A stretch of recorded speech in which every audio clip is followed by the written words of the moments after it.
Hi there, I'm excited to show you how to make these resin coasters.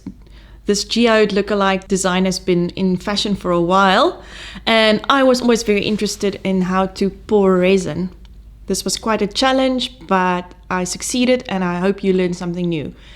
It's easy enough to do and fun with kids at home, and also a great gift for a special friend. What you need is pouring resin. I prefer the ones from art shops. And you can look at Atlas, who produces this pouring resin that I used. You have to use paper cups. Resin will not work in foamolite cups.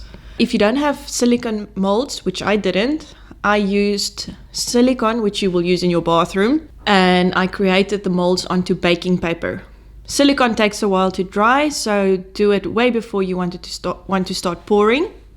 When the silicone has dried and you have your molds, you can mix your resin. It has to be mixed in equal parts, one part resin and 1 part hardener. And when you pour them together, you have to mix it really, really well for 3 to 4 minutes, and then you can add color to it or keep it clear. I used this pinkish color in gold, and I also added little bits of glitter to add a dazzling effect. Pour the glitter into the center of the molds and then start pouring your resin over it and around it. And the resin will blend evenly. If you want to blend it even more, you can use a hairdryer or a heat gun to move the resin around, which is not necessary. But if you want to achieve that look, you can do that.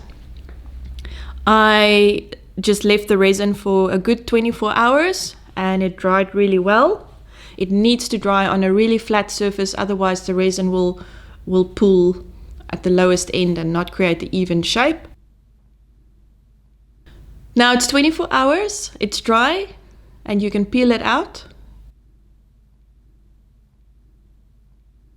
You can finish the edge with gold foil or gold paint, and then voila, you can serve your drinks.